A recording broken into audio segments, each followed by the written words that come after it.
voy a intentar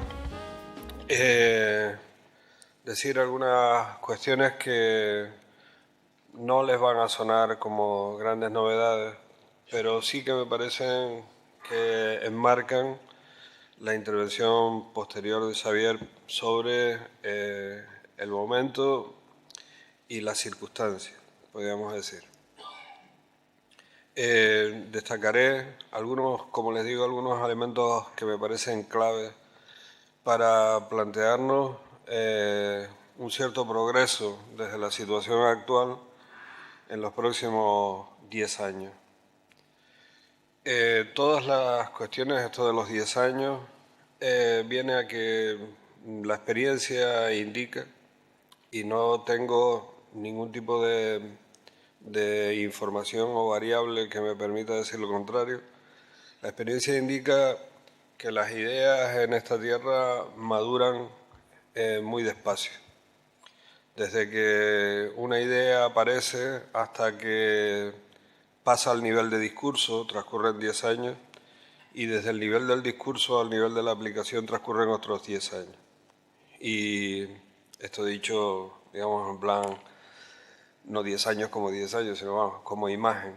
Es decir, que necesitamos una visión de mucho plazo, de mucha tranquilidad, porque, entre otras cosas, empiezan las ansiedades y las desesperaciones, que son malas consejeras y que nos hacen caer normalmente en sensación de dramatismo y de que las cosas no progresan y tal. Pasa que progresan un poco despacio. Por eso digo lo de los 10 años.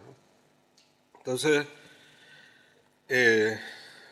señalaré algunos de estos aspectos claves. Primero, yo creo que es momento de volver a la lógica del plan que se elaboró hace tiempo y que quedó sobre la mesa, quedó en un documento elaborado con paciencia, con intensidad, con extensión, y creo que con un amplísimo consenso, pero que no progresó por distintas circunstancias que tampoco es el momento de retomar ni siquiera de recordar.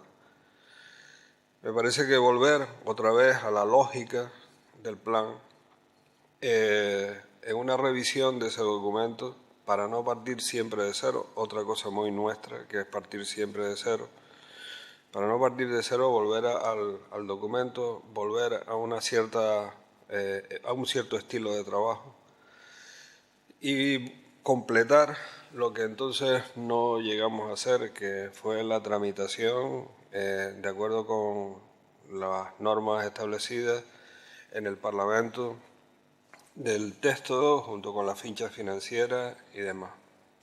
Así que este es un punto que a mí me parece estratégico, importante. Segundo, está el conocidísimo, y ahí no voy a hacer mucha intención porque lo conocemos todos de sobra, que es el asunto de la financiación pública de la cultura, que, como sabemos, pues ha sufrido un descenso considerable, una reducción del gasto considerable desde el año 2008-2009, y que tampoco tiene perspectivas de recuperación en el próximo año. La caída ha sido de tal magnitud que tampoco sería realista plantearnos una exigencia de recuperación en el corto plazo. Antes bien, yo creo que habría que presentar al Gobierno una propuesta gradual de recuperación. Las condiciones son favorables. La previsión es que con un crecimiento en torno al 3,5, yo creo que entre el 3 y el 3,5 del PIB el próximo año, la recaudación por la vía de la imposición indirecta va a ser una recaudación probablemente por encima de lo que está presupuestado, y esto permite tener un cierto horizonte de crecimiento. Claro, evidentemente competimos, digámoslo claramente, en términos de gasto competimos pues con grandes necesidades y opciones de asignación de recursos desde lo público. Competimos con sanidad sobre todo. Ya sabemos que sanidad tiene una demanda infinita y que por tanto todo gasto que se introduzca en sanidad es poco siempre. Y acto seguido, a poca distancia, educación, ¿no? Pero bueno, hay otros pilares del denominado estado del bienestar que también tiran considerablemente de las urgencias del gasto, ¿no? Y la verdad es que cultura no está bien colocado, no está bien colocado. En el orden de prioridades tendencial y existente, no hace falta ser un genio para saber que no estamos bien colocados, pero lo que sí es verdad es que las estrechuras de los años pasados, poco a poco, se irán aliviando si no ocurre, siempre hay que poner esa coletilla, si no ocurre nada imprevisto o poco previsto en este momento. En tercer lugar, repito, yo creo que habría que elaborar una propuesta gradual de recuperación de la financiación pública de la cultura. En tercer lugar está la coordinación de las administraciones públicas. Me parece que aquí hay mucho que hacer, aquí tenemos un margen de mejora considerable. Cabildos y ayuntamientos, comunidad autónoma, deberíamos, creo que repensar, algunos cabildos lo están haciendo, repensar el marco de cooperación-coordinación y en relación con el aprovechamiento de los recursos de cultura en mayor intensidad. Creo que en esto hay un margen, como decía, muy amplio. En quinto lugar, en cuarto lugar, creo que hay que también avanzar en una propuesta del binomio radio, televisión canaria y cultura. Creo que es absolutamente imprescindible en el momento de hoy y habiendo pasado lo que hemos pasado, digo el hemos y habiendo pasado en términos plurales en Canarias, yo creo que hay que plantear de una forma intensa, digamos, una forma hasta cierto punto radical, cuál es el papel, cuál es la función y cuál es, en términos de programación, en términos de cualquier tipo de vertiente de los medios de comunicación públicos en Canarias y la cultura. En quinto lugar, esta vez sí, me parece que deberíamos avanzar, ya esto lo hemos tratado en los años pasados, pero debíamos precisar algo más, así lo he oído los últimos días por parte de la consejera, deberíamos avanzar algo más en el tema del mecenazgo. Los que hemos hablado durante estos años saben cuál es mi opinión, ¿no? Pero no pondría yo muchas esperanzas, pero bueno, en cualquier caso, el margen que exista, podríamos intentar avanzar. En sexto lugar, creo que deberíamos avanzar también en los temas de accesibilidad a nuevos mercados. También sobre esto hemos hablado mucho, pero creo que también hay margen de mejora. Tenemos 2.100.000 habitantes en Canarias, más 250.000 turistas de media al día. Probablemente sean más. Pónganle ustedes un 20% más o así, 25%, aunque las cifras de turistas no formales no están muy claras y oscilan enormemente, pero bueno, 250.000 más X. Bueno, eso es un público, ahí podíamos avanzar, pero también hay que avanzar en la exportación de servicios y bienes culturales a un mercado mucho más amplio, que es el mercado continental. Y en ese terreno de la accesibilidad creo que también podríamos avanzar, tenemos margen de mejora, tenemos hoy barreras que podrían ser resueltas al menos en alguna medida, en la medida que podamos. Ya sabemos que el transporte y los problemas de conexión, de compensación, régimen económico fiscal, régimen aduanero, etcétera, son como son, pero podemos avanzar en algo. No será igual que estar en Cádiz, pero algo sí podríamos mejorar al respecto. Seguimos. Creo que también deberíamos avanzar en la cuestión del crédito. Hoy en día siempre nos hemos fijado en el crédito bancario. Siempre en Canarias, no digo las empresas culturales, todas las empresas, hemos insistido enormemente en las relaciones de endeudamiento de las empresas, el acceso al crédito, los tipos de interés, los diferenciales que tenemos en Canarias respecto a las zonas continentales, a las regiones continentales en términos de crédito. Pero hoy en día se presta cada vez más atención y se abre cada mes con más amplitud el asunto, la vía del crédito no bancario. La financiación a través de canales no, podríamos decir, convencionales u ortodoxos. Bueno, me parece que este es un terreno en el que se avanza rápidamente, pero en el que todavía creo que estamos un poco limitados por nuestros propios conocimientos y que podríamos avanzar considerablemente.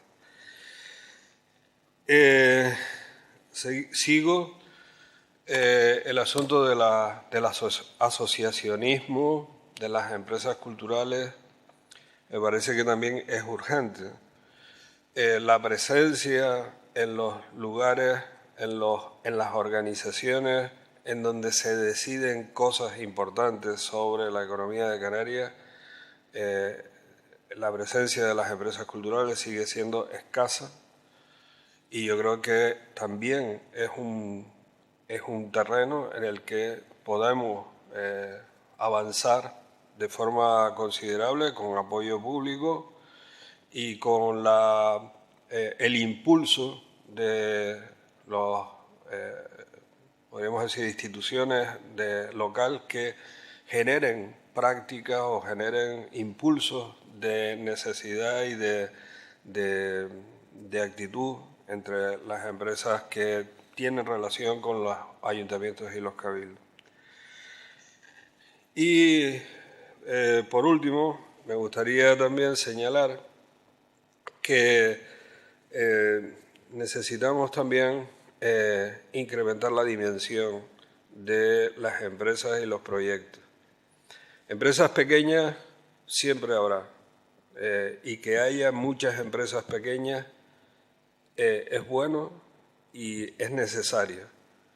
Y todas esas iniciativas básicas, pequeñas, medianas, etcétera, esto no es una debilidad de un sistema económico, nunca, al contrario, es una fortaleza. Nuestro problema no es que haya muchas pequeñas, es que hay pocas grandes. Este es el problema. Entonces, posiblemente incentivar la cooperación e incluso la fusión para ganar dimensión tanto en empresas como en proyectos parece ser una condición importante para luego poder desarrollar no solo proyectos, sino también estabilidad, reducción de las incertidumbres, etc. Por tanto, ahí también creo que en un proyecto más amplio se puede mejorar mucho. Todas estas cuestiones, me parecen a mí, son claves. Tenemos cancha y margen de mejora suficiente como para que nos podamos plantear una visión a 10 años y de progreso, ¿no? Desde el sector público se puede, desde luego, animar en algunas de estas cuestiones. Obviamente es el sector público quien tiene que hacerlo, es la política quien tiene que hacerlo, pero la política también puede inducir en el sector privado determinados comportamientos y determinadas actitudes que pueden ser necesarios para el futuro. Y nada más. Muchas gracias. Xavier.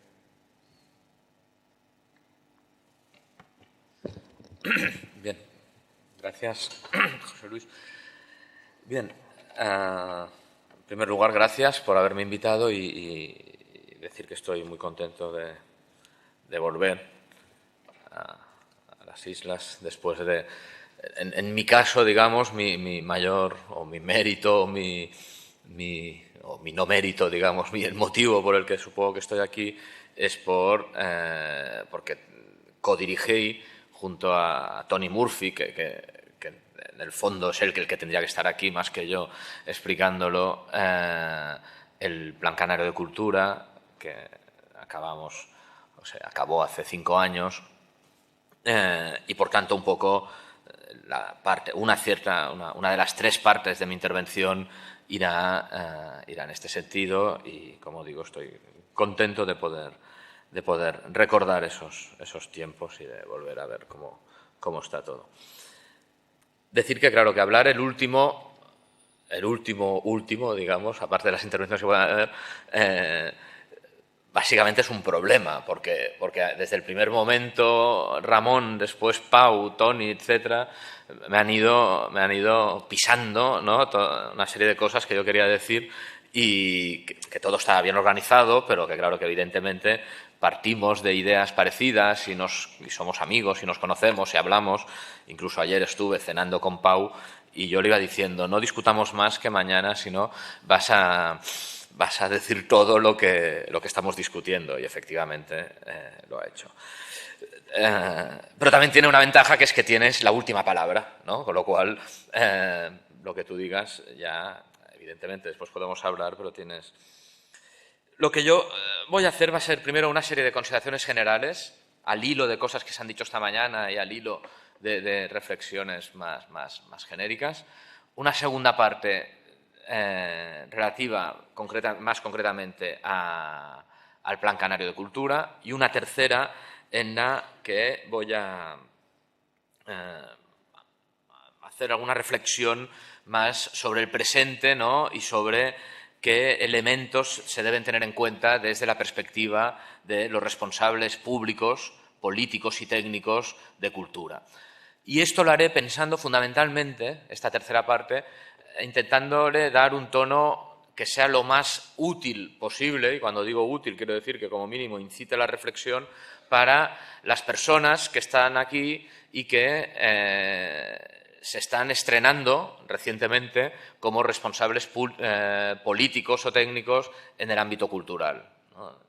Cuando nos explicaron quién había, qué perfil de asistentes habían en este campus, por lo que me dijeron y hoy me han confirmado, hay una parte importante de ustedes que se incorporaron hace pocos meses, en el mes de mayo, a una función que entiendo les era más o menos desconocida, no sé si tan desconocida como hoy hablaban esta mañana o no, pero en todo caso que se están estrenando, con lo cual intentaré, digamos, ir, ¿no?, a elementos, no sé si concretos, pero como mínimo que tengan una cierta utilidad práctica a la hora de aplicar sus medidas o de enfrentarse a aquello que se encontrarán mañana por la mañana en sus despachos. En relación a las consideraciones previas, en la vida en general y en cultura también, en política cultural especialmente, yo creo, lo mejor es enemigo de lo bueno. Y me explico. Hoy hemos hecho discursos, y yo me siento muy cerca de los discursos que se han hecho hoy. Hoy hemos hecho discursos en los cuales éramos críticos respecto a determinadas cuestiones respecto a las cuales se puede ser crítico una vez ya se tienen. pero que tal vez son necesarias cuando no se tienen. No se entiende lo que quiero decir. Pondré ejemplos. Un exceso de institucionalización de las políticas culturales es malo.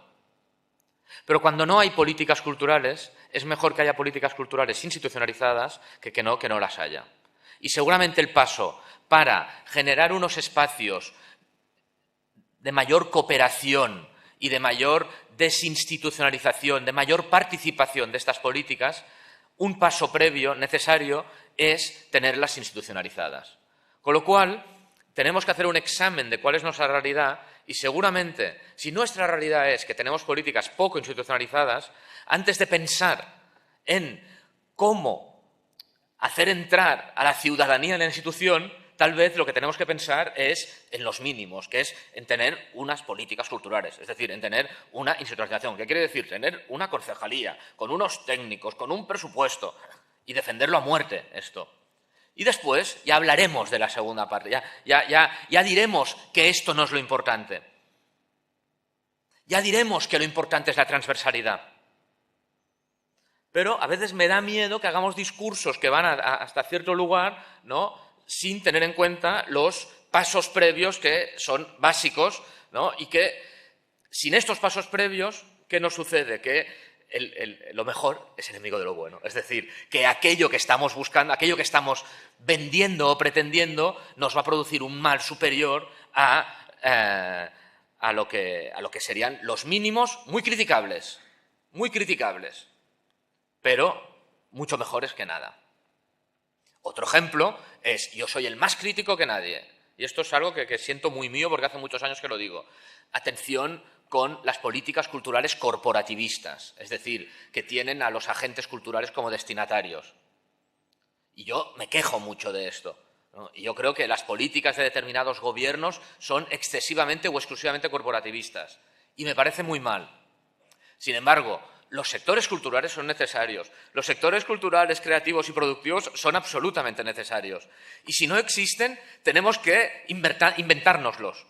Cuando digo inventarnos, no digo inventarnos creadores y productores, digo inventarnos estructuras con las cuales interrelacionarnos. Es decir, si no existen gremios, inventémoslos. Y una vez los tengamos inventados, una vez hayamos negociado con ellos, digamos que no son importantes, pero cuando los tengamos ya. Porque si no, nos vamos a la casilla de salida, ¿no?, sin cobrar las 20.000 pesetas, ¿no? Pues esto, vamos a la cárcel sin pasar por la casilla de salida. Pasemos por todas las casillas. Y yo me sitúo en la hipotética posición de alguien que, en función de en qué municipio esté, nos escuche a veces hablar, a mí el primero, y diga, hombre, claro, esto es para pasado mañana, pero mi problema no es el de pasado mañana, mi problema es el de esta tarde, ¿no? Pues esta tarde está muy bien tener gremios, está muy bien tener interlocutores claros, está muy bien tener concejalías de cultura, está muy bien hacer trabajo sectorial, está muy bien tener técnicos de cultura especializados, todo esto está muy bien. Entonces, cuando lo tengamos, desordenémonos y arreglémonos.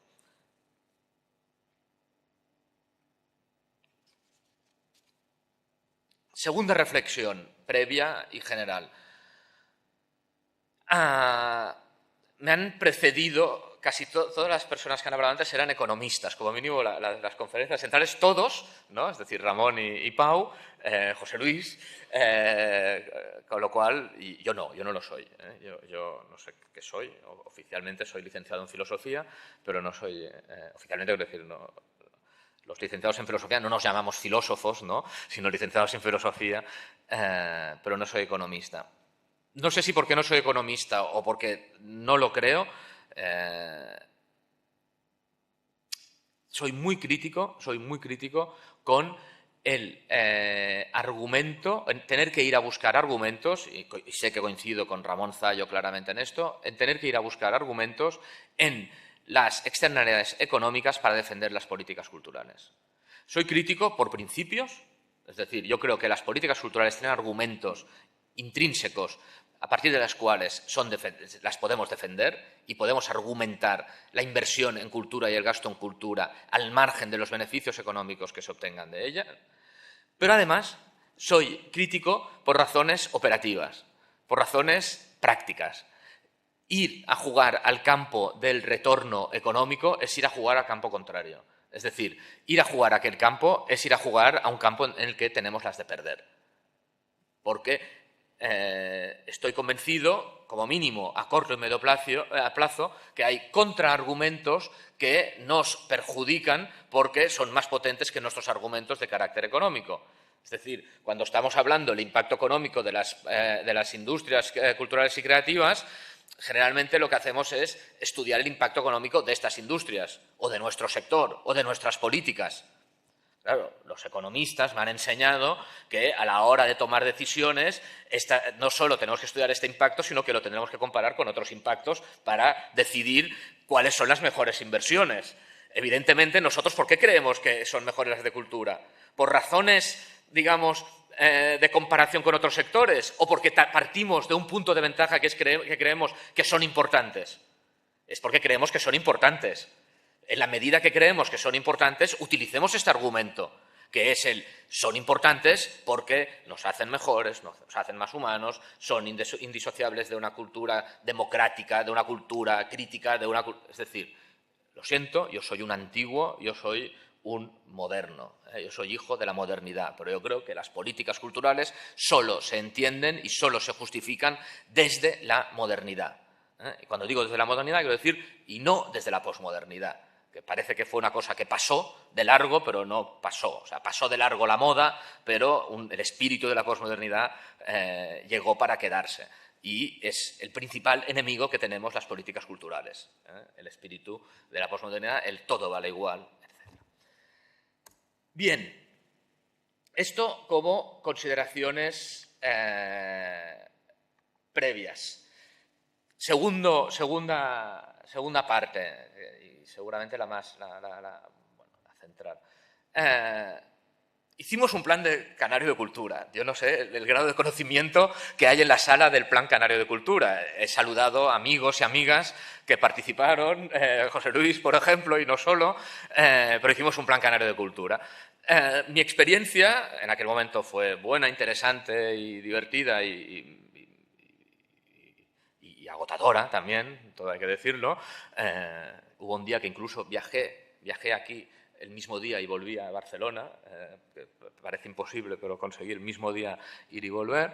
Pero en todo caso fue una experiencia interesante y yo creo que tenía que ser o era importante para las islas. Cuando ahora he recuperado el documento, que no es que no lo haya leído nunca más, pero tampoco no es una lectura semanal por mi parte, cuando he recuperado el documento, una primera conclusión es que yo creo que es un buen documento y no lo digo porque lo hiciésemos nosotros, sino porque entiendo que fue una creación o una obra colectiva.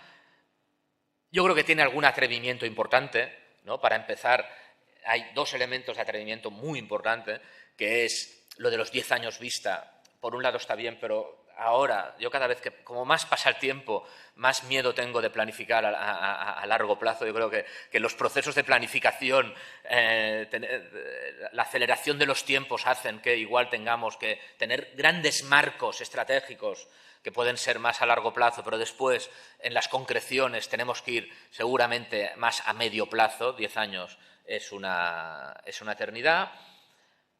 Hay que decir que ya estábamos en crisis, todos estábamos en crisis, porque lo empezamos en 2009 y acabamos en 2010.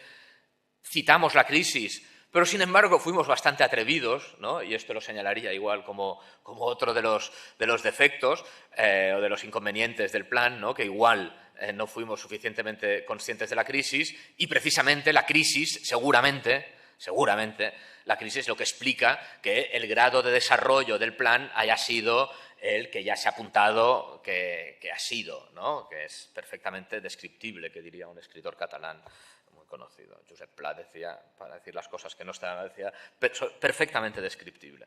En todo caso, yo creo que está bien subrayar alguno de los contenidos del plan. ¿Por qué? Porque en un alarde de optimismo, por mi parte, que es un optimismo seguramente fruto de la voluntad más que de la razón, pero pongámosle un poco de razón también, yo creo que el hecho de que el grado de implementación o de implantación del plan haya sido relativamente bajo, o por la banda baja, seguramente siendo generoso, tiene una ventaja, que es que aún queda mucho por hacer, ¿no? Aún queda mucho por hacer y analizando el contenido, aquello que decíamos yo creo que sigue siendo pertinente. Apuntaré, para empezar, los 3 grandes principios que apuntábamos en el plan. 3 grandes principios que esta mañana alguno de ellos se ha dicho. En primer lugar, hablábamos de un compromiso con la cultura. Un compromiso con la cultura que se ejemplificaba con un espacio de centralidad para la cultura. Esta mañana estábamos hablando de la importancia de la centralidad de la cultura. ¿Lo conseguimos con el plan? No, no lo conseguimos. ¿Qué ha sucedido en este tiempo? Como decía Pau, cada vez más hay mayor conciencia de la importancia de la centralidad de la cultura. Cada vez hay mayor conciencia. Yo estoy más de acuerdo con la intervención de Jerónimo que con la de Pau, cuando, desde la visión pesimista, de decir, esta centralidad no se materializa tanto en ejemplos concretos, sino que forma parte de la superestructura discursiva, ¿no? Es decir, cada vez más hay más instituciones que aceptan la importancia de esta centralidad, lo cual no quiere decir que haya más instituciones que la concreten en políticas específicas. Pero en todo caso, yo creo que yo defiendo la reflexión como un espacio que acaba siendo absolutamente definitorio e importante para incidir en la realidad. Es decir, todos estos discursos no son a beneficio de inventarios, sino que son discursos que acaban teniendo aplicación en la realidad. No sé quién decía que las tapas, ¿no?, de las segundas ediciones de los Ilustrados se hizo con los que se rieron de la Ilustración y después sufrieron la Revolución Francesa, ¿no? Con lo cual, con la piel de los que... Un poco bestia el ejemplo, pero en todo caso, decir, ¿no?, la Ilustración no sirve para nada. Mira cómo no sirve para nada, ¿no? Al cabo de un tiempo, pues aquí no queremos matar a nadie, pero en todo caso hace tiempo que estamos generando discurso. Este discurso que estamos generando no acaba de verse reflejado en realidades, pero en todo caso es un discurso que como mínimo ya no lo hacemos solo nosotros, ¿no? Ya no solo somos los del sector cultural que decimos esto de la cultura es importante, sino que ya lo dicen desde ámbitos que no son militantes, ¿no?, sino que son desde ámbitos analíticos, universitarios, políticos, no estrictamente militantes en el ámbito cultural. Yo creo que vamos por el buen camino.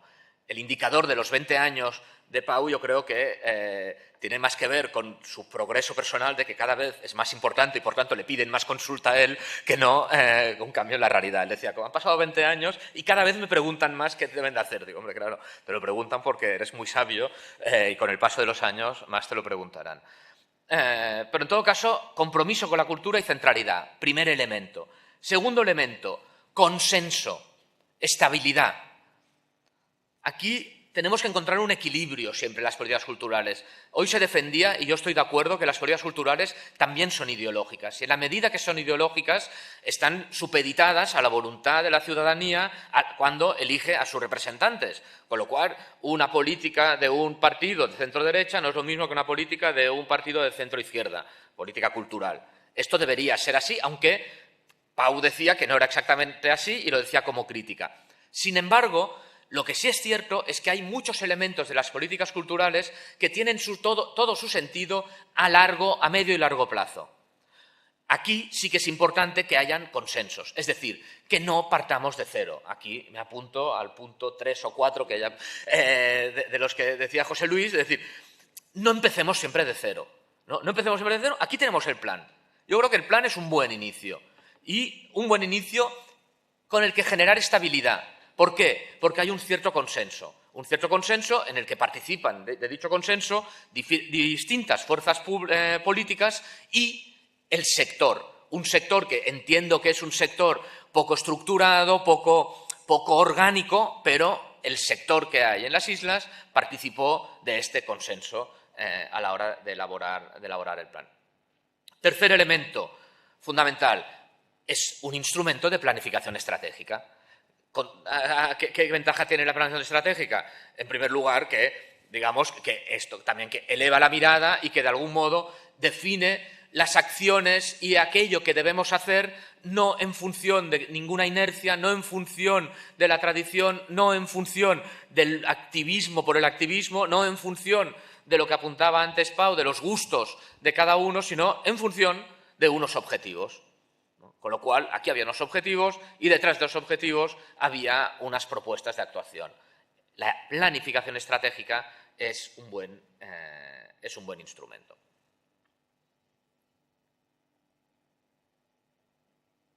Si vamos al diagnóstico, el diagnóstico que se apuntaba en el plan, no lo voy a recordar, pero fundamentalmente haciendo un repaso, hablando con Tony Murphy, que tiene un conocimiento estricto de la realidad, escuchando ahora a José Luis, evidentemente hay una serie de elementos que son obvios, pero que son los que son. Es decir, lo extraño sería que los elementos centrales del diagnóstico no fuesen los que todos podemos pensar que son la insularidad, la diversidad territorial, la ultraperiferia, el régimen fiscal específico, etcétera, etcétera, que determinan de una manera, digamos, absoluta la realidad de las políticas culturales en las islas. Efectivamente, el diagnóstico, digamos, si a mí me aconsejasen, no estoy diciendo, o sea, digo, si desde fuera me aconsejasen cómo revisamos el plan, yo diría, hombre, el diagnóstico a grandes rasgos es válido, pero evidentemente han pasado 5 años de crisis, 5 años de reflexiones, es importante una revisión del diagnóstico, pero en todo caso los grandes principios del diagnóstico siguen siendo absolutamente válidos. Respecto a las propuestas, voy a hacer un ejercicio que aquí sí que les voy a leer, me lo van a permitir, pero es que lo voy a leer porque lo digo de verdad. Yo, que vengo de Cataluña, que estoy de acuerdo con lo que se decía antes, de que a veces lo que sabemos hacer mejor los catalanes o los barceloneses es vender el producto más que no tener un gran producto, ¿no? Con lo cual, y el ejemplo más claro es lo que decía, lo del modelo Barcelona, ¿no? Parece que el modelo Barcelona, yo la verdad es que yo, que vivo en Barcelona desde hace 50 años, aún no sé lo que es el modelo Barcelona, pero en todo caso vamos diciendo que existe una cosa que es el modelo Barcelona. En todo caso, esta lista es una lista prudente, pero muy ambiciosa y con todo el sentido y muy estructurante. ¿Qué lista? La lista de los proyectos estratégicos. Me parece lo más significativo o lo más ejemplarizante del plan es que dibujamos 9 proyectos estratégicos que darían como estructura a una política cultural llena de sentido. Además, estos proyectos estratégicos colgaban de unos ejes. En estos ejes había también objetivos estratégicos, líneas de actuación y objetivos operativos. Obviamente, me gustaría animarles a que se mirasen el plan los que no lo hayan hecho, pero yo solo enunciaré los proyectos estratégicos porque, repito, ¿no? Yo creo que dan muchas pistas de que esto estaba, yo creo, bastante bien, apuntaba bien, digamos, ¿no? Y que si hiciésemos lo que se apuntó, si ustedes se pusiesen de acuerdo para tirar adelante con el tiempo necesario alguno de estos distintos proyectos, pues sería una gran noticia. Una red de centros creativos. Red de centros creativos. Todo el mundo habla de la creación, de los centros creativos, que pueden ser centros creativos bajo la forma de fábricas de creación, bajo 1000 fórmulas distintas, donde se mezcla lo amateur y lo profesional, donde hay un dinamismo que tiene que ver con la industria cultural, pero donde también hay políticas de democracia cultural y democratización de la cultura, y con una palabra esencial, que sé que ustedes también la utilizan, o que la utilizan, quiero decir, que la tienen en práctica y tiene una institución que así se llama, pero que es la de red, ¿no? La importancia de que estos centros estuviesen organizados y trabajasen en red. Esta red de centros creativos, que diese densidad cultural a la creatividad y a la creación. Densidad cultural. Segundo lugar, seguramente ahora igual lo diríamos de otra manera, ¿no? Porque 5 años es una eternidad, pero hablábamos de un portal de cultura canario. ¿Qué quiere decir un portal de cultura canario? Quiere decir, seguramente ahora hablaríamos en términos como los que hablaba anteriormente Ramón, que sería una estrategia comunicativa vinculada a la televisión canaria que incorporase las redes, no solo desde la perspectiva del control, sino también de aglutinar todo aquello que se hace desde el punto de vista de contenidos, todo aquello que se quiere digamos, difundir, pero no difundir solo respecto a la cultura en vivo, sino también la cultura en la red, ¿no? Es decir, de algún modo, ¿no? Dar autopistas, dar carreteras, dar canales, dar todo esto que son ayudas indirectas a creativos, empresas, pequeños ayuntamientos para que tuviesen visibilidad y espacio para difundirse, repito, no solo en términos de comunicación y de marketing, sino también en términos de creación y producción en la propia red. Portal de cultura canario. Tercer elemento, que no tiene nombre tan claro, pero que es una articulación absolutamente transformadora de un nuevo modelo de apoyo público a sectores e industrias. Una parte de esto, claramente, es lo que ha dicho José Luis, el incentivar mediante instrumentos característicos de los sectores económicos normales, los sectores culturales, ¿no? Y, por lo tanto, incentivar con créditos blandos, con ayudas retornables, etcétera, etcétera, una serie, digamos, una línea de ayudas. Y que quedase lo más claro posible, paréntesis, esto es muy difícil, la frontera entre aquellos ámbitos culturales y creativos que lo que necesitan son instrumentos de financiación de los ámbitos culturales y creativos que lo que necesitan son subvenciones.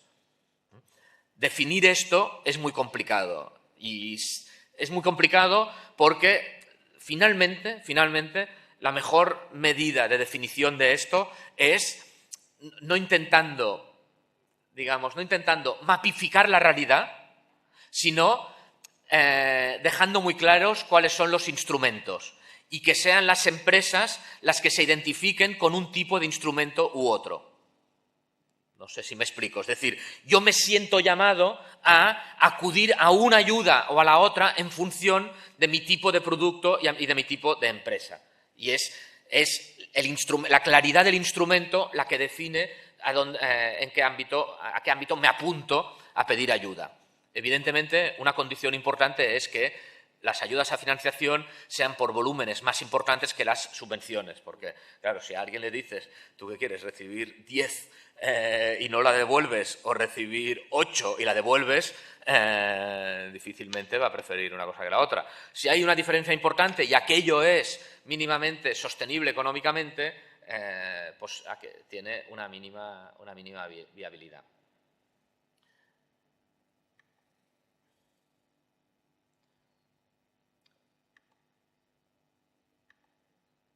Llevo 25 años hablando en público, siempre me da miedo que me falte tema, me lo lleno demasiado de tema y después me falta tiempo y no he aprendido. Voy rápido. Mapa de equipamientos culturales de Canarias. Un mapa de equipamientos culturales no es un mapa, digamos, de lo que hay, que también es el primer paso. Un mapa quiere decir lo que hay y, por encima de lo que hay, unas ratios, unos estándares de lo que consensuamos que debería haber. Y el diferencial entre lo que hay y lo que debería haber es aquello respecto a lo cual planificamos. Este mapa, ¿no? Digamos, hacer lo que en ámbitos de servicios públicos normalizados, y perdón porque es la segunda vez que utilizo normalizado como opuesto a política cultural, pero la realidad, por desgracia, muchas veces es esta, En otros ámbitos más normalizados se utiliza. Existen mapas escolares, existen mapas sanitarios, donde, de algún modo, el servicio público en sanidad o en educación tiene que ver con distintas variables. En cultura esto es perfectamente posible. ¿Qué tenemos y qué deberíamos tener para cumplir con los mínimos y ofrecer estos servicios culturales?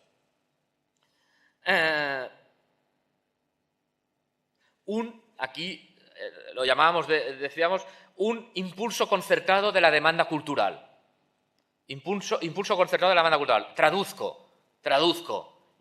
Mi traducción, ¿cuál sería desde el día, desde hoy? Una agencia de públicos, una agencia de promoción de públicos, una agencia mancomunada de promoción de públicos. Una agencia quiere decir muchas cosas. Y yo ahora estoy trabajando en un tema de una agencia de públicos y quiere decir muchas cosas. Quiere decir, apunto, aquí no estaba puesto, lo apunto como idea, incentivar fiscalmente el consumo cultural. Y la agencia, esto necesita una entidad homologadora, y una agencia puede ser una entidad homologadora para incentivar fiscalmente el consumo cultural, porque lo que no puedes es, obviamente, desgravarte yendo con una entrada porque has ido un día al teatro, y tiene que haber alguien que lo homologue y que esto cuestiones vinculadas a temas educativos y cuestiones vinculadas a temas más propiamente de marketing, ¿no? Es decir, lo fiscal, lo educativo y el marketing son perfectamente compatibles en una agencia que, ¿cómo tendría que ser? Intersectorial e interadministrativa, obviamente. Aquí hablábamos de impulso concertado. También prudentes. Creación de un grupo de trabajo cultura-educación, ¿no? ¿Por qué prudentes? Porque de cultura-educación nos sale una lista interminable de propuestas. ¿Qué es lo que estaría bien? Hombre, para empezar, que hablásemos más desde el ámbito cultural y el educativo, que hablásemos más y definiésemos estrategias conjuntamente. Intento ir más rápido. Un contrato-programa de cultura con la Agencia Canaria de Investigación, Innovación y Sociedad de la Información, que no creo que pida más explicación, en todo caso, que forma parte, que está representada en el Consejo Canario de Cultura, con lo cual, una comisión de trabajo de turismo y cultura. Es lo mismo que en el caso de educación. Yo recuerdo las reuniones aquellas, constantemente iban saliendo referencias a educación por un lado y a turismo por el otro. Y estas referencias eran referencias en las cuales no había digamos, había pocos representantes muchas veces de los sectores invitados, de turismo y educación, y cuando lo sabían, que sí que vinieron, ya digo, sí que vinieron, pero no acabamos de concretar. La conclusión final, ¿no?, siempre era, hombre, es que tenemos que hacer cosas juntos, ¿no? Y habían propuestas concretas, pero sobre todo era, iniciemos un camino de hacer cosas juntos. Lo digo de otra manera. Dejemos de hablar de transversalidad y hagamos proyectos transversales directamente, sin el gran paraguas del gran concepto de la transversalidad. Hagámosla, ¿no? Es como otras muchas, como todo lo importante, ¿no?, más que hablar de ello, hagámoslo. Y hagámoslo con casos concretos. Y el fomento de una estructura de referencia para la proyección exterior de la cultura canaria. No me entretengo porque está claro que esto es uno de los retos principales. Uno de los elementos de diagnóstico era el mercado interior, la dificultad de sobrevivir con un mercado reducido, y que salir es imprescindible.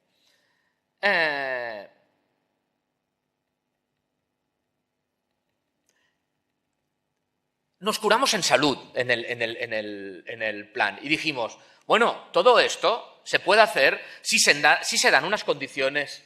Si no se dan unas condiciones, no podremos hacerlo. Es decir, hay unos proyectos, hay unas líneas, pero se tienen que dar unas condiciones.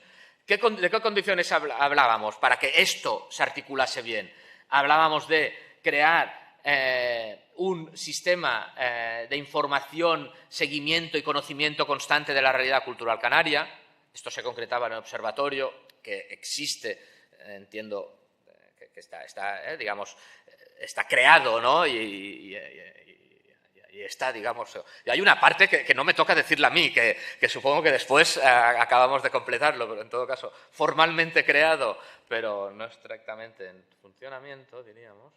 En segundo lugar, crear espacios de reflexión compartida, intersectorial, que permitan una mayor cohesión, ¿no? Es decir, yo creo que uno de los retos del sector, y esto enlaza con lo que decía al principio, yo estoy harto, como consultor y como alguien que ha interesado en las políticas culturales, de la fuerza que tienen los gremios culturales, profesionales, empresariales en mi tierra, ¿no? Porque ellos mandan mucho, ¿no? Mandan demasiado, ¿no? Sin embargo, son necesarios, ¿no? Y yo creo que uno de los déficits que tenéis es es una estructura mayor de los sectores culturales, una cohesión, una mayor cohesión.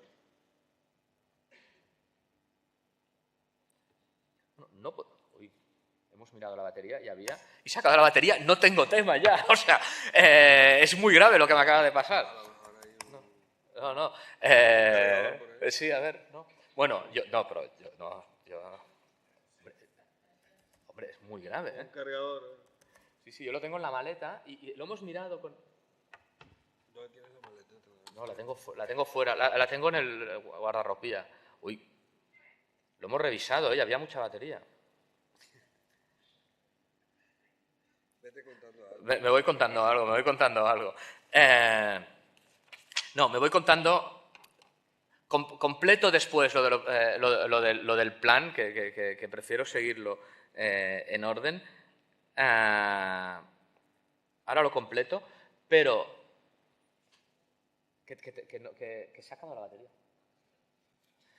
Se ha acabado. Hemos dicho que no se acabaría y se ha acabado.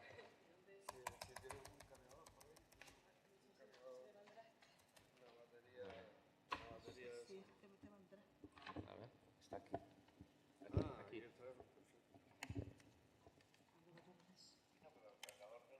Aquí. No, está bien. No. Pues aquí tengo. No, pues yo he visto a Fernando con la maleta ahora hace un momento. Sí, no, yo lo acabo de ver. Vale. Ah, sí. No, yo lo tengo, yo tengo.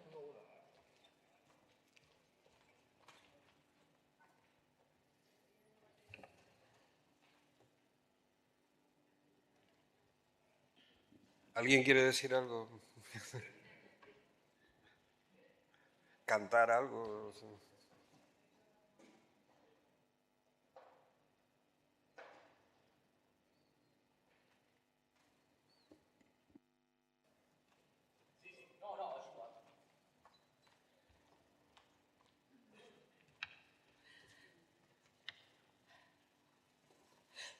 Sistema de... ¿Qué? ¿Está? ¿No? ¿Cómo que no? No, ese es el tuyo, ¿no? Sí, este sí que va. Sistema de información. 2.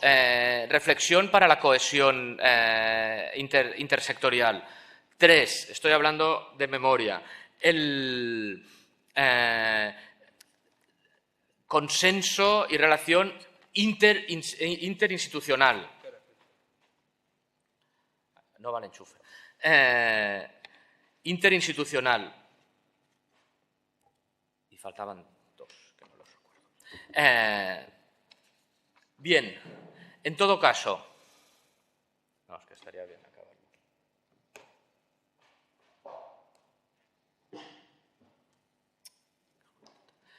Bueno, hago un salto y después vuelvo. A lo que iba después de esto es, en el presente, ¿no? En el presente, desde el punto de vista de las políticas locales, sobre todo, es decir, ¿para qué sirve? ¿Qué vínculo puede tener el plan con las políticas locales? Yo creo que sirve como inspirador, sirve como elemento en el cual, a partir de lo que se decía allí, las políticas locales pueden mejorar, pero en todo caso, en estos años, lo que ha pasado es que básicamente ha habido una crisis muy importante y en esta crisis muy importante nos encontramos con que desde el ámbito local algo que hace tiempo que lo señalábamos como una cierta debilidad, que es que en cultura las competencias son concurrentes e indefinidas, siempre decíamos, es decir, nadie está obligado a nada, y todo el mundo puede hacer lo que quiera en el ámbito cultural. Cuando digo todo el mundo puede hacer lo que quiera, quiero decir, todas las administraciones pueden intervenir en el ámbito que quieran, y esto es una historia que viene de lejos, digamos, desde una sentencia del Constitucional, la 1685, y que solo deja como ámbito de obligación las bibliotecas en los municipios de más de 5.000 habitantes. Lo que ha sucedido, y esto les afecta a ustedes especialmente como responsables locales de cultura, y no sé cómo, digamos, cómo lo están viviendo o sufriendo en estos momentos, es la Ley de Racionalización y Sostenibilidad de las Elecciones Locales, ¿no? Y este es un elemento muy importante que afecta de manera que puede afectar de manera definitiva las políticas culturales locales. Hago simplemente para acabar.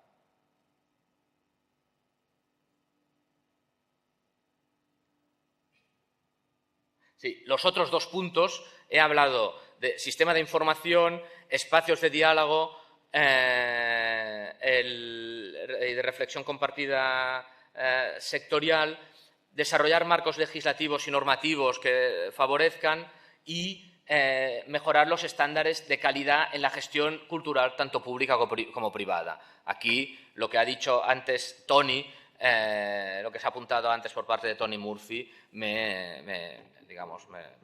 lo asumo como propio. Para pensar los nuevos retos, hago un paso atrás también con l'Arsal antes, para pensar los nuevos retos, yo creo que la clave desde el punto de vista de las administraciones locales, y aquí soy bastante contundente, es pensar la cultura fundamentalmente como servicio. Yo creo que lo que ustedes deben hacer, mi consejo, lo que yo entiendo que se debe hacer, es pensar la cultura como servicio. La cultura también es un sector. Como decía Pau Raussell, es un antibiótico con múltiples virtudes o múltiples usos. Pero en clave local, yo creo que fundamentalmente se debe pensar en términos de servicio. Y es precisamente en términos de servicio cuando nos encontramos con el problema del l'Arsal, ¿no? L'Arsal, que nace de un pacto una dureza por parte de la Unión Europea respecto a España y que rompe con algo que era muy importante y que en cultura era especialmente importante, que era el principio de subsidiariedad, ¿no? Es decir, la contradicción que hay entre el principio de subsidiariedad, que es que aquella administración más cercana al ciudadano pueda dar unos determinados servicios, los dé, y que los dé de la mejor manera posible. Digamos, si es la administración óptima por su cercanía para dar aquellos servicios, es quien mejor los puede dar. La subsidiariedad se contradice con lo que dice l'Arsal. ¿Qué dice? Dice, atención, en el sentido más abstracto de los servicios culturales que se deben dar desde un municipio, aparte del de biblioteca, el resto de servicios culturales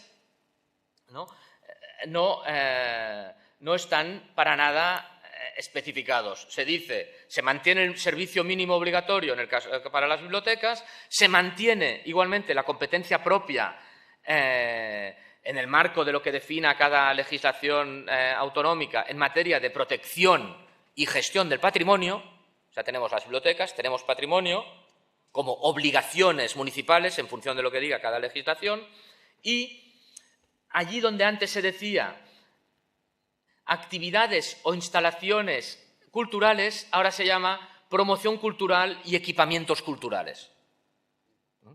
Y es algo con este nivel de abstracción. También dice el decreto ley de l'Arsal, dice que se mantiene la actividad complementaria ya desarrollada aplicando un criterio de conservación del servicio público preexistente, ¿no? Es decir, si tú ya hacías programación de teatro, ¿no?, como es un servicio público que ya hacías, no te lo pueden quitar. No te pueden obligar a que lo dejes de hacer, en principio. Pero, en todo caso, esto es mediante, en caso de que tú generes déficit, esto es mediante una información previa de la administración competente, es decir, para tú seguir programando teatro, si estás generando déficit y aquello sea una competencia propia, tienes que, no tienes ninguna autonomía local para hacerlo. Es decir, l'Arsal se carga la autonomía local. ¿Qué justificaciones se dan? Hombre, es que en nombre de la autonomía local se han hecho grandes tonterías, ¿no? Efectivamente, en nombre de la autonomía local y en nombre de todo se ha hecho grandes tonterías en la vida. Pero claro, aquí lo que hace es cortar de raíz esto, con lo cual no, digamos, yo por esto pregunto, porque no sé cuál es la casuística de cada municipio. En mi entorno aún no ha pasado nada, ¿no? Y todos vamos haciendo como que no pasa, pero yo creo que esto va a ser como un efecto dominó, como un esto de naipes. Es decir, cuando empiece, ¿no?, cuando nos empiecen a decir que no podemos seguir programando teatro, que no podemos seguir haciendo programación musical, que no podemos seguir haciendo lo que hacíamos en el ámbito cultural porque no forma parte de nuestras competencias y estamos generando déficit, aquel ayuntamiento es deficitario, por tanto, aquello que no le es propio fuera, los primeros en caer vamos a ser nosotros. Con lo cual, lo tenemos complicado. ¿Qué tenemos? Apunto 3 vías de escape. 3 vías de escape, que aconsejan desde los ámbitos jurídicos, pero que son claramente también de inteligencia política. Primera vía de escape, utilizando la acción cultural como elemento complementario de otras políticas públicas, ¿no? Una forma de centralidad. A nosotros, más que complementario, diríamos de centralidad, ¿no? Pero igual en este caso nos conviene, si hay ámbitos como el urbanístico, como la mejora del espacio físico de la ciudad, ámbitos como el de dinamización económica, etcétera, subirnos, ¿no?, a la chepa de estos, ¿no?, subirnos encima y decir, no, nosotros estamos justificados por aquí, porque como competencia propia no tenemos dificultad para estar justificados. Esto como una estrategia para evitar que nos quiten esta posibilidad. Segundo, manteniendo, mejorando o iniciando fórmulas de cooperación interadministrativa, ¿no? Es decir, yo creo, y esto en el caso de las islas es claramente importante, por no decir imprescindible, que entre los cabildos, el gobierno y los municipios tiene que haber mucha relación en este sentido, porque aquí, a través de convenios de colaboración, consorcios, planes y programas conjuntos, hay otra vía de escape. Hay otra posible vía de escape, ¿no?, que en el concordar, ¿no?, convenir determinadas estrategias.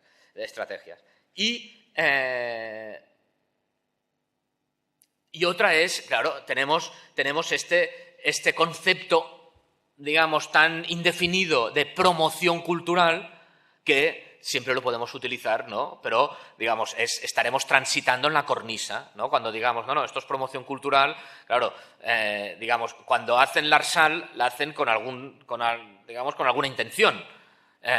Si después hay un coladero que es la promoción cultural, l'Arsal no solo es para cultura, evidentemente, pero hay un coladero en el caso de cultura como la promoción cultural, me parece como mínimo sospechoso que podamos entrar muchas cosas por esta puerta, llegados a un determinado punto, insisto, que yo desconozco cuándo, en mi entorno no desconozco cuándo empezarán a pasar cosas, o si han empezado a pasar, si ya ha habido, pero en todo caso aquí hay una amenaza clarísima.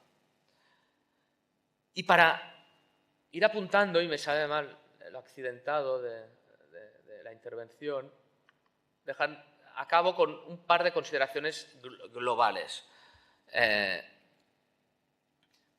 Una de completa autocrítica. Autocrítica como sector. Es decir,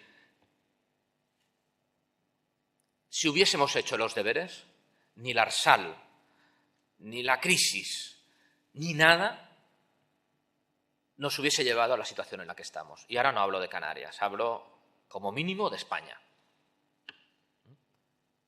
La culpa es nuestra. Básicamente la culpa es nuestra. ¿En qué sentido? No nos hemos hecho necesarios. Es decir, esta idea de nuestra política está dirigida a la ciudadanía, etcétera, etcétera, retóricamente seguramente está muy bien, pero la realidad es que nadie vive en nuestras políticas como necesarias. No hemos conseguido que se vivan como necesarias. Alguien igual me lo ha escuchado decir, yo pongo siempre el mismo ejemplo. Los recortes en sanidad, los recortes en educación han generado movilizaciones. Los recortes en cultura han generado movilizaciones por parte de aquellos que nos ganamos la vida con la cultura, de nadie más. No hemos tenido ni un solo aliado contra los recortes en cultura, ni uno. Tendríamos que preguntarnos por qué es. Y esto claramente es responsabilidad nuestra. Ahora, claro, ahora somos los malos estudiantes que corremos a hacer los deberes cuando ya no hay más remedio, digamos, cuando nos están recortando por todos lados. En algún momento no nos han recortado tanto y no hemos hecho bien los deberes. Insisto, estoy hablando de España, estoy hablando de lo que hemos hecho en casi todos los sitios. No nos hemos hecho necesarios. Y aquí tengo 1000 ejemplos, que ahora no los puedo poner porque no hay tiempo, pero hay 1000 ejemplos. Se cierra un centro de asistencia primaria, se cierra una escuela o se cierra un teatro. Alguien me puede decir, hombre, es que es mucho más necesario evidentemente hay grados de necesidad seguramente, pero bueno, en todo caso la complicidad es mínima. Y no solo esto, sino que a veces cuando nos hemos preguntado, es que realmente esto que hacíamos nosotros, de que realmente lo que hacíamos era bueno para la sociedad y generaba sociedades mejores, ciudadanos mejores, etcétera, ¿nos lo creemos o era pura retórica? Yo tengo la sensación de que muchas veces hemos sido puros retóricos. Cuando hemos dicho que lo hacíamos para conseguir mejores ciudadanos, hemos sido puros retóricos. Y que no hemos hecho un autoanálisis suficiente para decir, ¿esto realmente qué y para qué? Y ahora estamos pagando las consecuencias, de lo cual no somos culpables de todo, pero sí de una parte muy importante. Este es un discurso que solo hago cuando estamos los del sector. Evidentemente, fuera de aquí no digo esto, ¿no? Es decir, con los que nos peleamos para conseguir mayores recursos no les digo esto. Pero yo creo que o asumimos esta autocrítica o la compartimos mínimamente o tenemos un problema. Y apunto, en forma de eslogan, casi, ¿qué se debe hacer desde las políticas culturales locales? Y estos 3 puntos, si les parece, porque me parece que tenemos que acabar. Bueno, yo tengo un libro. 5 y 4. Sí. 5 y 10. Y era las 5, sí, ¿no? Sí. Sí, vale. Sí, acababa a las 5, ¿no? Sí. Digo 3 verbos y tengo contenido para estos verbos. 1, yo creo que un reto es relegitimar.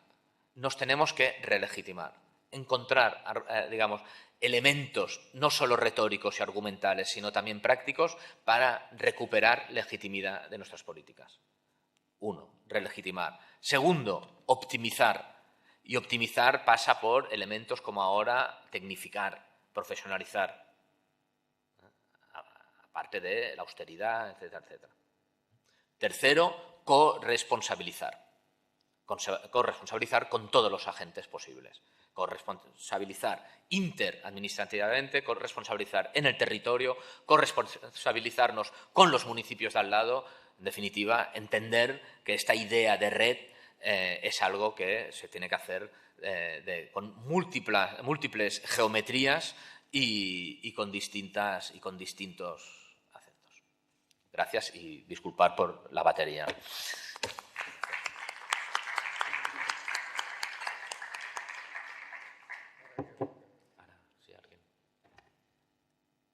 Pues nada, a ver, discursos, preguntas, panfletos. Óscar. Allí hay una. Sí, sí, allí. Allí. Ah. Sí. Que no- ¿Alguien tiene micrófono? Ah, perdón un momento, Óscar. Sí, tú tienes una voz ahí. Pues que me parece que lo graban. Igual Tú que quieren. te dedicas a la música y esto, puedes hacer cosas.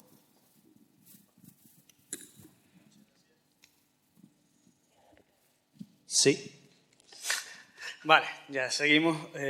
Básicamente tenía una pregunta para cada uno de los ponentes. Para el señor Fina quería preguntarle acerca de, a ver, lo tenía por aquí, la creación, perdón, comisión de trabajo, vaya, es que lo tenía justito apuntado entre tantas cosas. Bueno, pasamos directamente al señor Rivero y luego busco el otro. ¿Sabe o tiene cuál va a ser la relación futura entre la cultura y la televisión canaria? Así directamente. ¿Tiene algún...? Nada, no sabemos nada por ahora. No, no tengo ni idea, vamos. No tengo ni idea. Hombre, sé lo que se publica, lo que se oye, lo que te comentan, pero algo sustancial y directo ni idea, ni la más mínima idea. Vale, y al señor Fina simplemente era en cuanto a la agencia de promoción de públicos, que es una figura que yo desconozco personalmente, ¿podía dar así un par de pistas sobre exactamente cuál es su función y cómo funciona? No, Gracias. no, yo creo que, digamos, aquí hay... Lo de la agencia, lo he dicho yo, aquí no estaba la agencia, digamos, no, en el plan no está la agencia es algo que yo he añadido al elemento que se apuntaba más genérico en el plan. Pero yo creo, por un lado, que una de las funciones básicas, y aquí no sería política de públicos, pero sí, una de las funciones básicas de las políticas culturales es la transformación de la demanda. Para mí, un elemento básico es la transformación de la demanda. No el adaptarse a la demanda, sino transformar la demanda, ¿no? Es decir, y esto tiene que ver con, y aquí utilizo una expresión de la que soy muy defensor, como soy un moderno, tengo un punto de déspota ilustrado. Y yo creo que las políticas culturales tienen un cierto elemento de despotismo ilustrado, un poco de despotismo ilustrado. Entonces, las políticas, una agencia de públicos, por un lado, hace una función educativa para transformar la demanda. Esto es un elemento. ¿Qué más hace?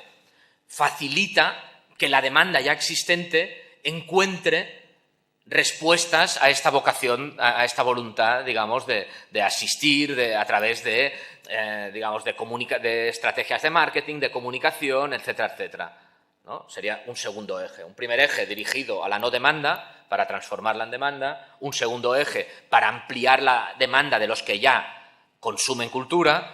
Y un tercer eje, que es esta o que apuntaba, de decir, y si además añadimos algún tipo de incentivo fiscal al consumo, necesitamos alguien que homologue este consumo cultural. Y la agencia es un buen instrumento de homologación de este consumo cultural. Es decir, habría una cuestión más filosófica y más a largo plazo, una más comunicativa y a corto y medio plazo, y una muy operativa y de aplicación inmediata si hubiese la voluntad política por parte del organismo competente para llevarla a cabo, que es esta de carácter fiscal. Lo apunto muy sintéticamente. Sí, me permite. Aprovechando la ocasión, cogida por los pelos, pero bueno, es por hablar un poquito más de lo del mecenazgo y demás. Hay una serie de posibilidades que conectan con esto del fomento de los públicos y no sé qué tal, que es a través de la incentivación fiscal. Desde hace años se ha estado hablando, bueno, lo del ministerio a nivel nacional, la modificación de la ley, pues ya sabemos, dejémosla ahí, pero digamos en términos de comunidad autónoma. La anterior consejera intentó sacar adelante una ley de mecenazgo en el ámbito de Canarias, ¿no? Y he oído en la radio y que la nueva consejera también ha dicho cosas al respecto, ¿no?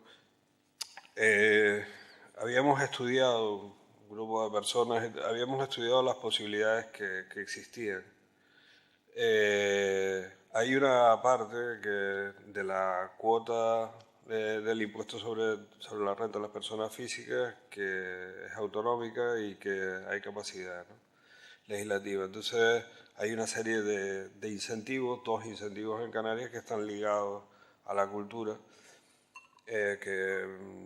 bueno, no digo nada, pero vamos, que podríamos revisar esa parte estableciendo incentivos relacionados con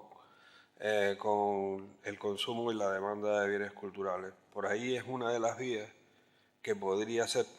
Yo, llamar ley a las cosas que se pueden hacer me parece un poco pretencioso, porque el campo legal en el que nos movemos es muy limitado, ¿no?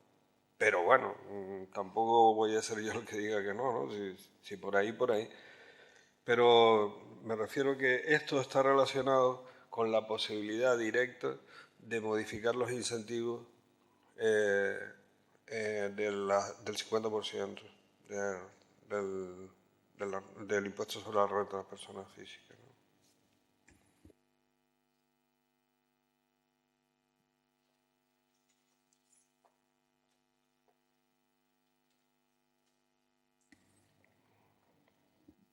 A mí me gustaría abundar en una de las virtudes del Plan Canario de Cultura que apuntó Xavier. Se refirió al consenso.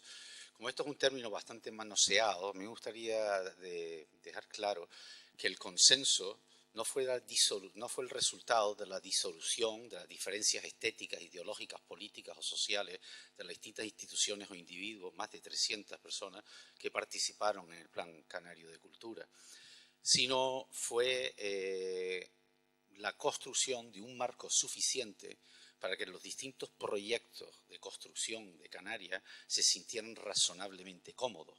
Y eso tuvo una traducción concreta. Tuvo una traducción, por ejemplo, que en el año 2011 3 de los 4 partidos políticos que obtuvieron representación parlamentaria en el Parlamento de Canarias llevaban en su programa electoral el impulso y la defensa del Plan Canario de Cultura. Aún más, en el año 2015, después de 4 años de una escasísima implementación del plan, 4 de los 6 partidos políticos que obtuvieron o que han obtenido representación en el Parlamento Canario llevaban el Plan Canario de Cultura. Es el caso de Podemos, Nueva Canarias, Coalición Canaria y el PSOE. Casualmente, en los 2 últimos años, en la declaración de investidura de los respectivos presidentes, ha aparecido la adecuación y el impulso del plan. Pero aún más, 13 organizaciones impulsaron culturales de la sociedad civil, en mayo de este año, impulsaron un manifiesto de 6 puntos, en cuyo cuarto punto aparecía la necesidad de realizar la adecuación urgente del Plan Canario Cultura 2015 para su tramitación rápida en el Parlamento de Canarias. Y no se olviden que el Plan Canario de Cultura fue aprobado en su momento por una estructura democrática participada por el conjunto de las administraciones canarias, en la que participaron los 7 cabildos y el gobierno de Canarias, en la que estaban representados todos los partidos políticos que tenían opción que en ese momento formaban parte de los gobiernos locales, y fue aprobado por unanimidad. El consenso ha sido una de las señas de ese Plan Canario de Cultura que permite que nos liberemos del adanismo, tengamos un punto de partida y que podamos ser bastante ágiles en la puesta en valor de este documento que digo, un marco, es decir, valores, objetivos, acciones y líneas suficientes para que todos más o menos nos podamos sentir relativamente cómodos.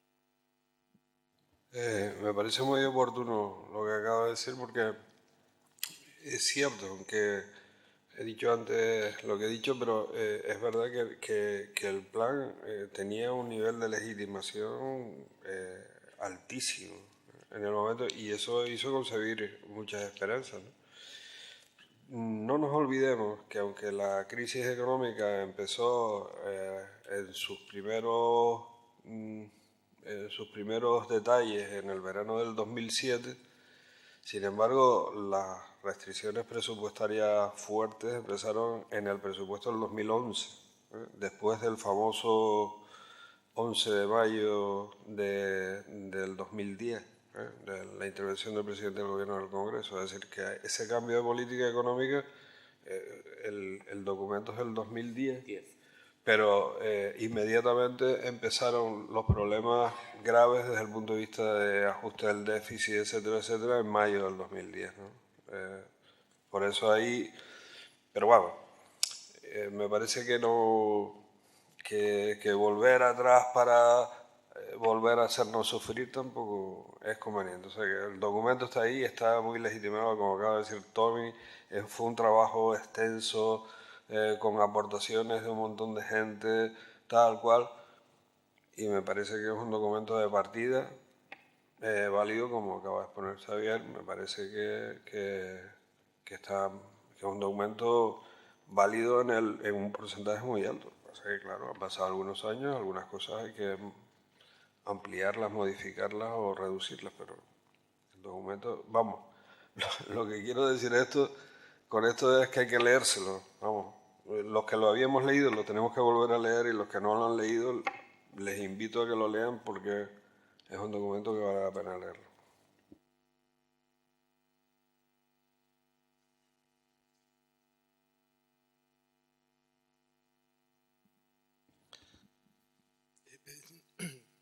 Xavier, me interesa mucho, desde hace tiempo yo, como economista, yo caí en las trampas de la demostración de la utilidad de la cultura en el discurso este de los sectores culturales, sectores creativos, que venían de un ámbito cultural diferente, un ámbito económico también diferente al nuestro. Y bueno, un poco en aras de defender la utilidad, porque entendíamos que la cultura estaba maltratada en las administraciones públicas, y quizás como converso me he vuelto radicalmente opuesto. Me interesa mucho lo que comentabas antes de las intervenciones previas, que hablaban desde el enfoque no economicista, pero sí un enfoque económico, y yo me gustaría hacer especial hincapié en la necesidad de defender el valor de la cultura per se. O sea, el valor de lo estético, que ha perdido valoración precisamente porque los que defendíamos, o el sector que defendíamos la necesidad de hablar de la cultura como un instrumento de desarrollo económico, urbanístico y demás, lo hacíamos desde la perspectiva casi de los aficionados, ¿no? Y un poco rescatando el documento que comentaba Tony, que fue firmado por no 13, sino 30 organizaciones culturales de Canarias en el mes de mayo, en el que se hablaba de que se decía que necesitamos que la cultura sea considerada como un pilar esencial del bienestar de la ciudadanía. Hablaba del valor intrínseco de la cultura como un hecho constituido en nuestro imaginario de la mano de la experiencia de generaciones previas. Y bueno, aprovechando un poco el perfil del público asistente aquí, a mí me gustaría incidir en eso. O sea, independientemente de que luego tengamos que irnos al despacho del concejal de Hacienda a pelearnos y demostrar pues, que cada euro invertido en cultura genera 2 euros en impuestos, que las personas que se emplean en cultura pues a su vez generan otros 40 euros en impuestos, el valor añadido del empleo, calidad y demás, pero yo creo que también de vez en cuando hay que sacar la bandera del valor intrínseco de la cultura, como un producto que se ha ido decantando generación tras generación, que no ha sabido desenvolverse bien en los sistemas institucionales, en los mecanismos administrativos de promoción de las cosas, de lo comunitario, de lo público, pero que no tiene por qué. Yo entiendo que la cultura no tiene que demostrar nada, y de vez en cuando creo que hay que presumir de eso. Yo, evidentemente, pero yo creo que claro, el problema o el dilema, claro, no es la cultura. Nadie, ¿no? La cultura es algo así, digamos. Todos sabemos de qué hablamos y no lo sabemos, pero en todo caso, claro, el problema son las políticas culturales, ¿no? El problema es que se destinen recursos públicos a un ámbito o a unas estrategias determinadas, como es lo que denominamos cultura, o sector cultural, o ámbito cultural.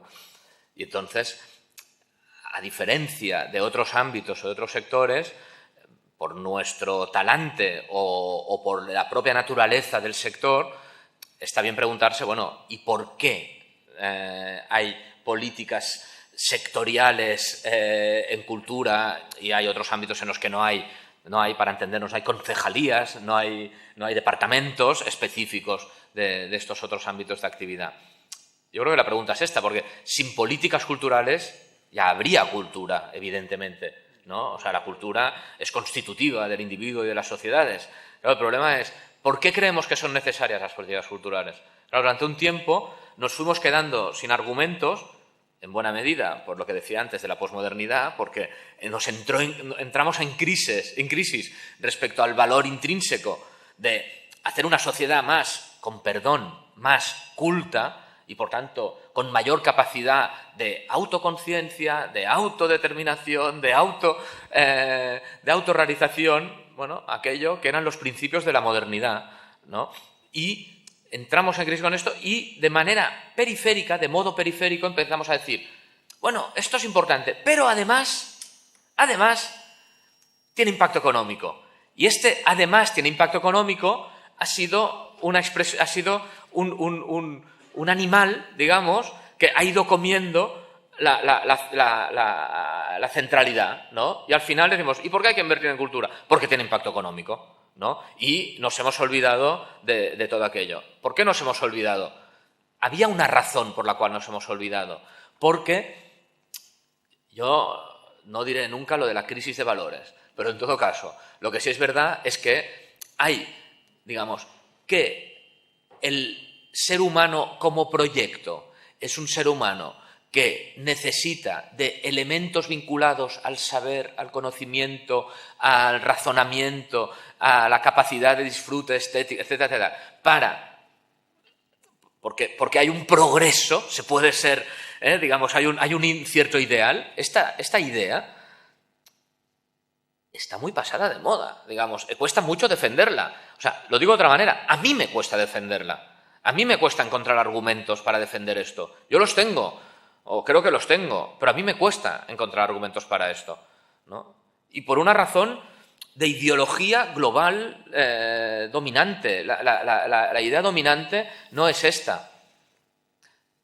Una anécdota muy pequeña. Yo soy un obsesivo, soy un obsesivo, punto y aparte. Además, entre mis obsesiones está leer estas entrevistas que salen a futbolistas cuando hay un mundial, que a todos los de la selección española les preguntan ¿qué? No sé qué, 4 tonterías, su comida preferida, no sé qué.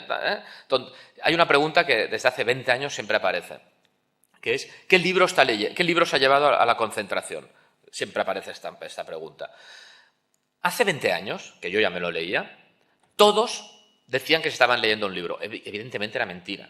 Evidentemente mentían como bellacos porque además ponían un libro, digamos, como complicado siempre. Eran libros complicados. Falso. No se lo leían, pero en todo caso sabían que había un elemento de prestigio social vinculado a ciertos saberes y a ciertos conocimientos. En estos momentos, que seguramente la ratio de lectura que deben tener los futbolistas de la selección española es superior que entonces, ¿no? La mayoría dicen que no leen, que van a la biblioteca, que a la concentración van con la máquina, que ellos no leen ni en la concentración ni en ningún sitio.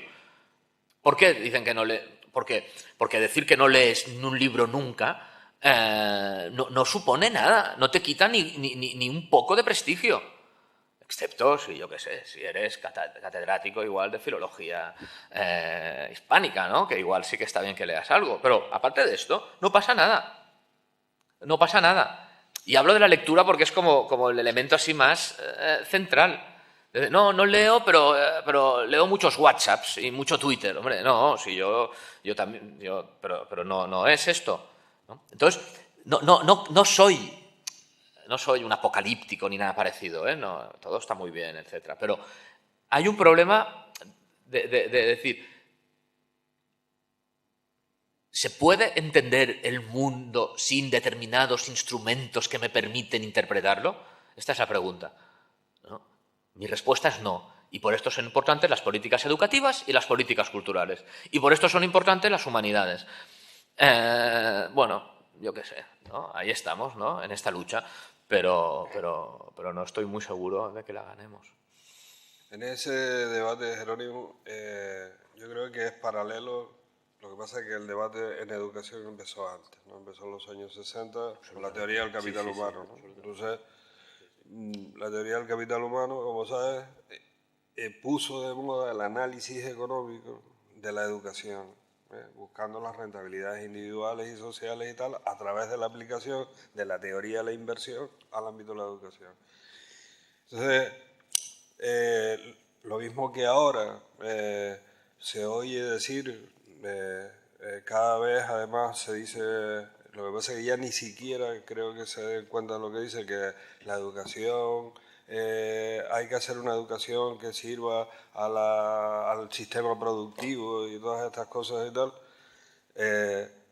Y ya todo el mundo lo repite como si fuera una cosa así natural, que es decir, que la educación, el fin último de la educación es conseguir que la gente sea asalariada. Pues, me parece una cosa tremenda, ¿no? Pero yo creo que esas exageraciones, algunas de esas exageraciones, empezaron para quedarse. Y de momento yo creo muy difícil que podamos corregir esto, y sobre todo no me parece que sea conveniente corregirlo desde un punto de vista radical, ¿no? En el sentido de decir, tú dices que esto tiene que ser rentable, pues ahora yo me pongo en el otro extremo y, de rentabilidad individual y social no discuto, vamos, valores sí.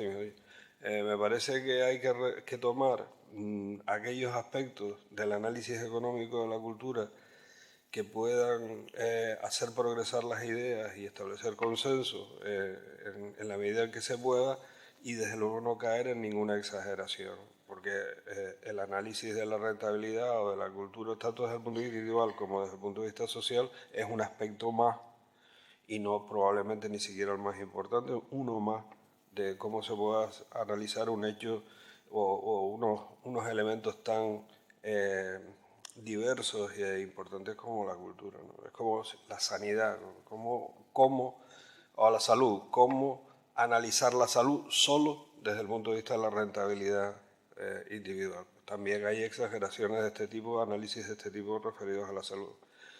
Pero me parece que el análisis prudente y medido es mucho más, tiene una gran capacidad de convencimiento, tiene mayor capacidad de convencimiento que el análisis radical de decir, no, ahora como tú te pones aquí, yo me pongo en el otro extremo y vamos a ver quién gana, porque nos ganan.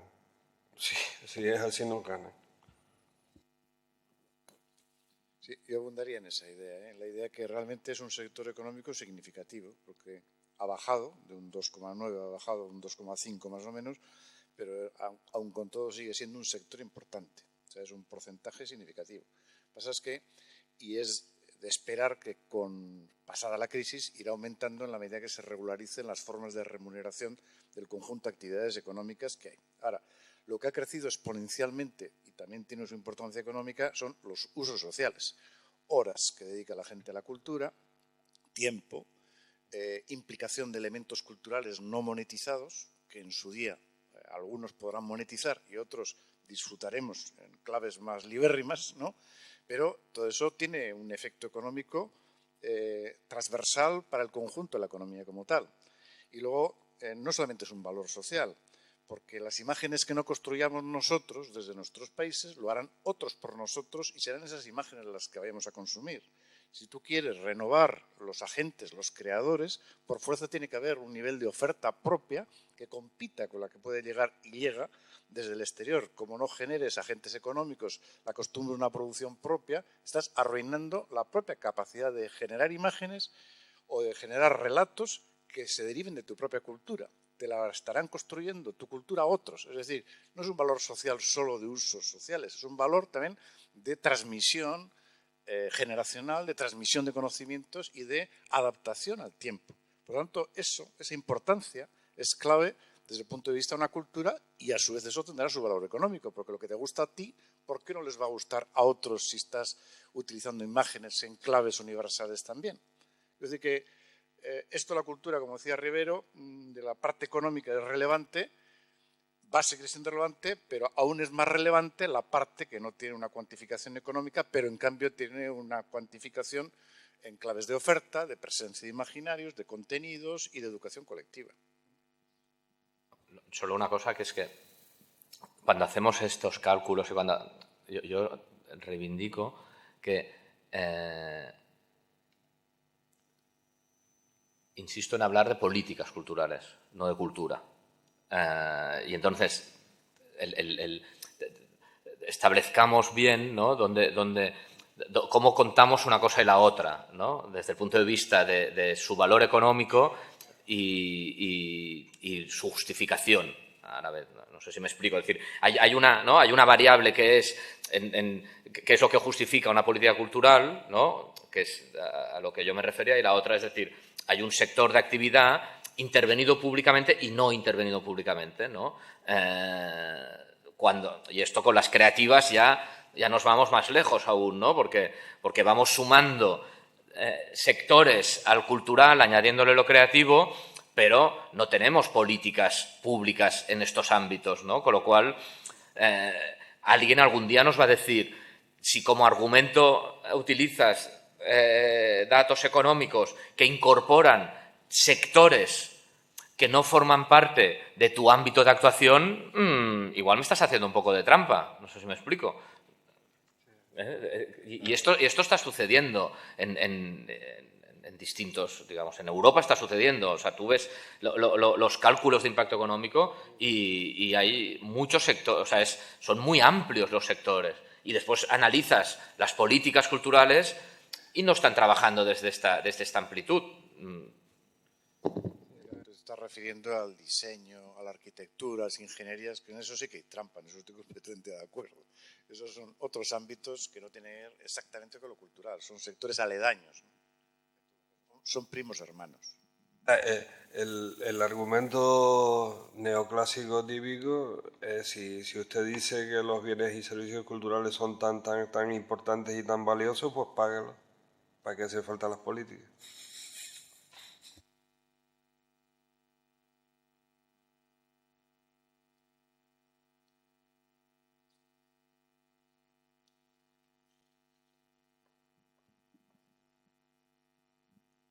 En la descripción que hacía ahora Xavier hace un momento en relación con el horizonte de lectura de los futbolistas, ¿crees que es de recibo que a la vez que se hace esa argumentación se entona un mea culpa acerca de que somos nosotros los que hemos provocado los males de la cultura y el que la gente no salga a defenderlo? Hace poco alguien estaba defendiendo Palmira, ¿no? Y fue decapitado por defender Palmira porque se creía que sin el Quijote el mundo no iba a ser el mismo, ¿no?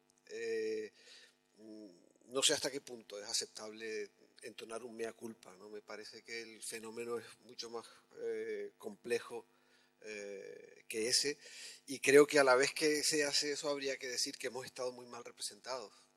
Es decir, que ha habido poca discusión acerca de ese posicionamiento moderno, que tampoco se ha tomado demasiado en cuenta que vivimos en un territorio, España al completo, que no tiene terminado su proceso ilustrado. Es decir, que en ese sentido es muy difícil ser moderno en España. Digamos, ha sido una exageración, podemos decir. Pero en todo caso, un poco de autocrítica sí. ¿Qué? Pero un poco de autocrítica sí, sí que lo soy, un poco lo soy, porque hay determinados discursos que hasta que no hemos estado así con el agua aquí, no los hemos hecho. Yo me quejo de esto, ¿no? O que algunos nos hemos sentido muy solos haciéndolos, ¿no? Y que ahora ves a mucha gente que lo dice y dices, perdón, si a ti te había oído decir otras cosas, no lo digo por nadie de aquí, digo, pero que en la vida me está pasando últimamente, ¿no? Que gente con influencia y con capacidad de decisión lo están haciendo, ¿no? Y dices, hombre, ahora dicen que tenemos que acabar. Sí, tenemos que acabar, pero me gustaría que este debate que se ha deslizado, como por otra parte es costumbre, por un nivel de pesimismo cada vez ascendente. Si estamos media hora aquí, terminamos suicidándonos todos. Y esto es lo que suele pasar cuando hay estos debates. Al contrario, yo creo que lo que hemos intentado, y hablo también en nombre de Xavier, decir, hay cosas hechas y cosas valiosas hechas. No partimos de cero. Y hay margen de mejora, hay muchísimo margen para mejorar el asunto. Y todo depende de la capacidad de convencimiento, de la capacidad que tengamos de avanzar. Porque si no le damos, si la gente que se dedica a la cultura no es capaz de darle la vuelta a la cabeza, pues me contará entonces quién le va a dar la vuelta a la cabeza, ¿no? Y nada más, muchas gracias por su atención, por su participación.